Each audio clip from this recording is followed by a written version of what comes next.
Y de los 14 lesionados en el atentado que afectó al subcentro comercial de la estación de Metro Escuela Militar, 8 fueron diagnosticados con trauma acústico. Queremos conocer más de este tema, profundizar sobre esta situación y estamos junto al presidente de la Sociedad Chilena de Otorrinolaringología, doctor Carlos Stott. Gracias por acompañarnos, doctor. Buenas tardes.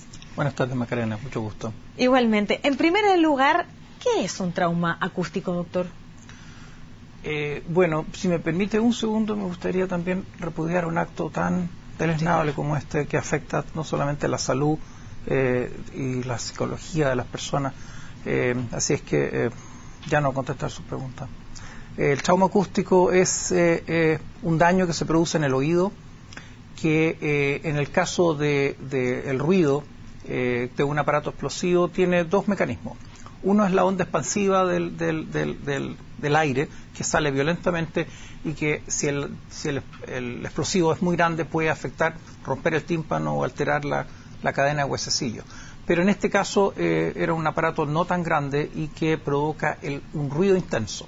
Este ruido puede ser de una alta intensidad y en muy corto tiempo, y eso es lo que provoca el daño, porque el oído tiene algunos mecanismos de defensa del sonido. Pero cuando el sonido es de muy rápido y muy alta intensidad, no alcanza a producir ese mecanismo de defensa. ¿Cuáles son las consecuencias de enfrentarse a un trauma acústico? Es decir, a estas personas que ayer fueron diagnosticadas con este trauma, ¿qué va a pasar con ellas? ¿Cómo se recuperan? ¿Cuál es el tiempo de recuperación? Todas las preguntas. Bueno, Maca, al principio lo primero que sienten las personas es este sonido, o sea, no sienten sonido, sienten una sensación de que están en un espacio y que todo está en silencio, y eso es el principal síntoma que las personas sienten, que pierden la audición y sienten que todo es como un eco, sobre todo como vimos en las imágenes, que esto fue un espacio cerrado, donde el sonido queda atrapado y rebota en las paredes y por lo tanto se hace mucho más intenso. Si fuera un espacio abierto, eso se diluye esa onda y por lo tanto el ruido también pierde intensidad. Y puede provocarle a las personas desde un trauma acústico parcial, donde la persona tiene una pérdida auditiva que es temporal, hasta, si la persona está muy cerca, un daño acústico permanente, donde queda una parte de su oído ensordecido para siempre. Es decir, aquellas personas que, bueno, no sabemos bien, ¿cierto?, cuál es la magnitud del daño que provocó en estas personas el día de ayer la explosión en el subcentro, en el Metro Escuela Militar, pero ¿podrían quedar sordas? Bueno, sordas propiamente tal como uno encuentra a una persona que nació ensordecido, no, pero con una pérdida auditiva importante sí que pueden quedar. Y que eso puede necesitar después un audífono, porque depende de qué tan cerca están en la orientación que tiene su oído a la onda expansiva, y eso puede quedarle un daño permanente. Una vez que ocurre el trauma acústico y el diagnóstico va a ser de recuperación de la audición, ¿cuánto tiempo tarda esta persona en recuperar la audición? Bueno, lo primero que hay que hacer evidentemente es llevarlos a un centro, que es lo que hicieron, y hacerles una audiometría, que es un examen para medir la audición. Ahí uno puede detectar inmediatamente la caída en la audición y según el grado de esta pérdida uno sabe qué es lo que se va a recuperar. Hay pérdidas que se pueden recuperar, otras pérdidas que son muy intensas y que no se van a recuperar. Ahora, esto tiene un tiempo. Las personas más jóvenes tienden a recuperarse más rápido, las personas de más edad tienden a recuperarse más lento. Pero yo le diría que en el plazo de unas 4 a 8 semanas uno tiene que ver una evolución ya de las personas. Ahora, lo que sí además es extremadamente molesto es que las personas quedan con un ruido permanente en el oído, se llama tinnitus, que es un sonido como un ruido blanco, un shhh, que queda permanente en muchas personas y que es noche y día en forma permanente, y eso puede llegar a ser bien molesto. Aquellas personas que quedan con ese ruido que usted nos cuenta, doctor, ¿pueden recuperarse también de ese ruido? Bueno, como le decía, hay parte de esa pérdida que se puede recuperar, pero si la pérdida fue muy intensa, hay una parte del oído que puede ser que no se recupere. Desgraciadamente no tengo a la vista los exámenes, pero uno pudiera determinar, y mis colegas en los centros a los que fueron, que están muy capacitados, probablemente ya tienen algunos en ciertos tratamientos, porque uno también puede dar ciertos medicamentos que pueden apaciguar un poco la inflamación que esto produce, digamos. Es una inflamación lo que se provoca al interior del oído. Es un daño. Imagínense que las células que nosotros tenemos dentro del oído se denominan células ciliadas, nacemos con una cierta cantidad de células, entre 12.000 a 20.000 células, y tenemos que nacer con esas y se nos van muriendo en la medida que va pasando el tiempo. Lo que hace esto es matar muchas de un paraguaso. Y entonces, si esas tuvieron un daño muy grande, no se recuperan nunca más, murieron. ¿Cuál es el tratamiento cuando una persona es diagnosticada con un trauma acústico?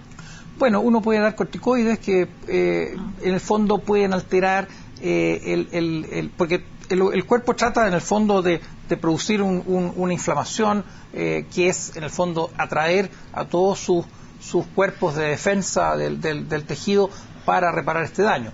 Pero eso a su vez también puede ocasionar más daño. Entonces los corticoides lo que hacen en el fondo es disminuir un poco esta inflamación y de ese modo tratar de que el daño no sea tan importante. Pero esto son medidas paliativas. Son medidas paliativas. Doctor, usted lo decía en una de sus respuestas y lo veíamos juntos cuando estábamos atentos al móvil de nuestro periodista, es que esto se intensifica porque está en un espacio cerrado. Si esta misma detonación hubiera ocurrido en un espacio abierto, las consecuencias hubieran sido distintas para estas personas que fueron diagnosticadas con trauma acústico. El sonido se diluye en el espacio, por lo tanto la intensidad del sonido que le llega al oído es mucho menor. Aquí evidentemente golpea, es como en un espacio cerrado uno puede gritar y se da cuenta que el sonido es mucho más fuerte, y en un espacio abierto si uno grita se va diluyendo la onda sonora, la energía sonora se va diluyendo. Por supuesto esto es mucho más dañino si está en un espacio cerrado, en un subterráneo como esto que tiene 4 paredes y que evidentemente no es un espacio muy grande. Doctor, usted ha hablado de la exposición a este fuerte ruido y ha dicho que en los espacios cerrados, ¿cierto? Esto se intensifica. La pregunta es la siguiente: ¿qué tan fuerte tiene que ser un ruido para llegar a generar un trauma acústico que impacte la salud, en este caso, de las personas que transitaban ahí? Bueno, se sabe que un sonido sobre 80 decibeles en una persona puede ocasionar un ruido, un daño. 80 decibeles es una bocina, por ejemplo, tiene más de 80 decibeles. Un grito en una oreja de otra persona, que los niños a veces lo hacen por gracia, puede producir un daño. Esos son más de 80 decibeles. ¿Ya? El oído está capacitado para escuchar muy leve sonido de un alfiler que se cae al suelo, es un sonido de muy poca intensidad y el oído es capaz de percibirlo. Pero no nos defendemos muy bien de ruidos de alta intensidad. Un disparo de un arma de fuego hecho muy cerca de un oído que no está defendiéndose puede producirle un daño. 80 decibeles hacia arriba y usted puede poner que un disparo o una explosión como esta deben haber sido mucho más de 140 decibeles. Por lo tanto, claro. Esto tiene que haber producido daño, de todas maneras. Bueno, yo sé que usted no maneja los antecedentes, pero supongamos que fueron esos 140 que usted describe, lo más probable es que el trauma acústico que haya provocado en personas que efectivamente estuvieron, estamos hablando desde el desconocimiento de la ficha clínica, estuvieron cerca de la explosión, lo más probable es que tengan daños irreparables. Bueno, yo creo que de seguro muchas de estas personas deben haber quedado con un daño irreparable. Ahora, ¿qué tanto ha sido el daño? Evidentemente que hay que ver qué edad tiene la persona, qué tan cerca estaba de la fuente, del modo que estuvo expuesto. No es lo mismo estar de espalda que estar de lado, donde le llega todo el impulso. No es lo mismo un oído versus el otro oído que se defendió de alguna manera porque estaba mirándose el otro lado. Hay una serie de otros parámetros que habría que tener en cuenta. Pero evidentemente que todas estas personas, por lo que vimos ahí en la nota, no han estado, por lo que se mostró ahí, no a más de 2 o 3 metros de claro. Y por lo tanto estaban bastante cerca.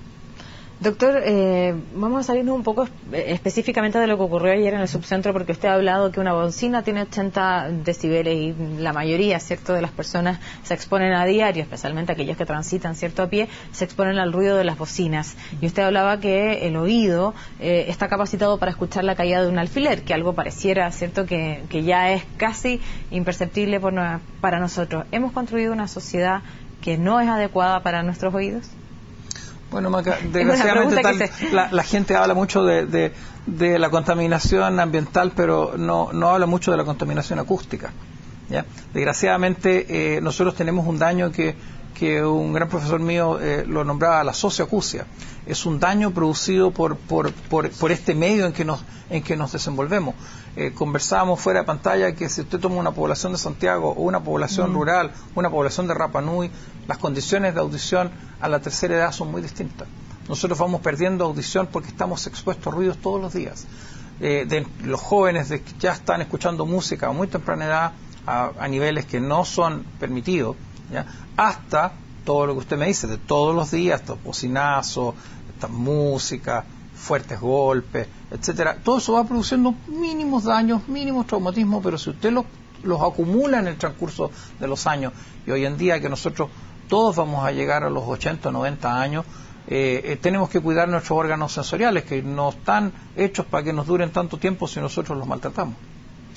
Doctor, los conciertos, las discotecas que pueden ser muy habituales para los jóvenes, ¿cierto? Los fines de semana, está bien, el espacio legítimo para divertirse, pero más allá de eso, ¿generan un daño acumulativo en el tiempo? Bueno, todo depende también del tipo de música, y no es porque yo tenga canas, pero es distinto música rock de una música clásica, por ejemplo, que es distinto. ¿Ya? Se sabe que una música rock produce más daño que música clásica, que es en el fondo, es un poco engorroso de explicar, pero que tiene una forma de llegar al sonido que es muy distinta a una música que no tiene, cuyos acordes no son los mismos que puede ser una música clásica. ¿Ya?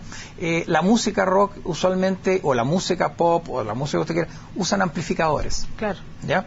La música clásica usualmente no usa amplificadores. ¿Ya? Por lo tanto, la intensidad del ruido es distinta. Y es bien sabido que mucho de esto es mientras más fuerte mejor. Mientras más fuerte me siento mejor. Y eso no es tan bueno. A todos nos gusta la música. A mí me encanta la música. Yo esta noche voy a ir a escuchar a uno de mis cantantes favoritos, pero no necesariamente lo tengo que poner después en el auto, una música intensa con vidrio cerrado. Lo puedo escuchar a un volumen normal. No necesito escucharlo con estos aparatitos puestos aquí en la oreja todo el día, a toda hora. Lo puedo poner en un volumen normal, y eso que nos acompaña en todo momento, que es la música, puede ser una cosa que puede ser grata, y no pasarnos la cuenta cuando de repente alguien me dice: doctor, ¿qué puedo hacer? Tengo esto que me lo diagnosticaron como un trauma acústico a los 50, 55 años, y yo tengo que encogerme de hombro y decir: no tiene nada más que hacer. Tiene que esperar o ponerse audífono en un tiempo más.